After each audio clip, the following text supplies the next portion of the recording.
kind of feel like we're in tag team, and McKinley just tagged me. Let's pick it up where we left off. Virginia has, most of them are in my district, 9,000 plus workers who deal with coal. And one of my concerns is, as I was listening to some of the other questions, that you would think that some of the folks, want to dictate to the rest of the world everything that happens. And I think we've learned a long time ago that while the United States has huge influence, we can't dictate to other countries of the world.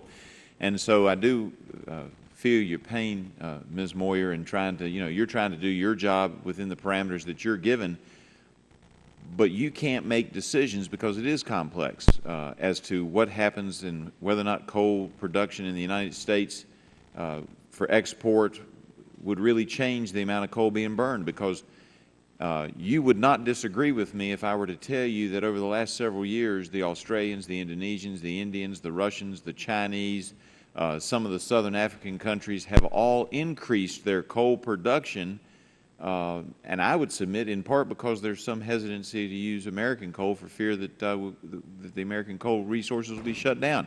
But you wouldn't disagree with me if I indicated that there were numerous nations around the world that have increased their coal production and their coal usage, would you? I don't know what they've done. I'm not familiar with those. And that's why you can't make a decision when you're trying to decide whether or not a new facility should be opened up. You can't look at all of that. You have to decide what the impact is on building that facility and do what your job is in the parameters that are given to you by the law on that facility, not looking at the worldwide impact of what might or might not happen as we move forward.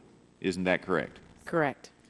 And Mr. Smith, I'm glad to hear that you all are looking at coal and things that we can do. I've been very excited about the work at Ohio State, where they have come up with a process that has worked in the small scale to do a chemical looping that has virtually no pollutant, a little bit, I think 1% of the carbon dioxide currently produced, but they get the energy out of the coal without having any of the NOx, the SOx, the mercury, but about only 1% of what's currently produced on carbon dioxide.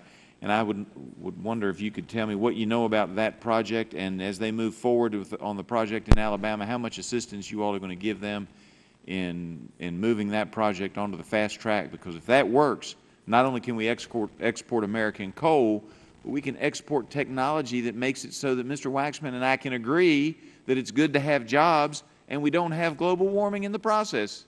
Well, tell me what you're doing. Thank you, Congressman, for that question. So over the course of the last several years, we've made a historic $6 billion investment in technologies to reduce the cost to capture CO2 out of coal-fired power plants and to demonstrate that we can successfully and sustainably store CO2 either in saline aquifers or in depleted oil fields for enhanced oil recovery. That's a critically important goal to ensure that we're using all of our domestic resources as part of our all-of-the-above strategy. Well, what, if I might, because obviously we all have limited time, but if this technology that Ohio State University has developed and has been working on, if that works, that answers all those other questions. I mean, we don't have to worry as much about carbon sequestration because there isn't going to be very much carbon output. You end up with a basically a process that's all housed within the box, and of course the bigger the box, we have to see how it works.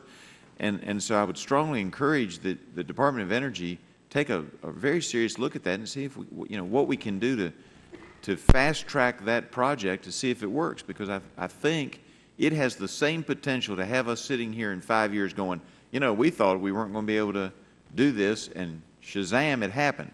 That we're now saying about natural gas, because just a couple of years ago they were saying we were going to have to import, and now we're talking about what we can do to expedite exports. And I would note on that, in that regard, hoping that you all are looking at the impact of jobs if we do approve LNG for export. But some people have said, well, that would make the prices go up. We're still waiting in Virginia for the approval to do offshore drilling. We think we have a lot of natural gas. We think we might have some oil, but we think we've got a lot of natural gas out there. If we're able to export, not only do we create jobs in the United States, but I don't think there's any impact to any significant impact to the price, because that will just spur more exploration in the United States for more natural gas. We ought to use our resources to create jobs. Wouldn't you agree? We're enthusiastic about chemical looping and all the projects you mentioned, and we're working together on those on some of those goals. Anything you can help us to do to get approval for offshore drilling in Virginia would be fantastic. Thank you. I see my time is up, and I yield back. Gentleman yields back. This time recognize the gentleman from New York, Mr. Thomas.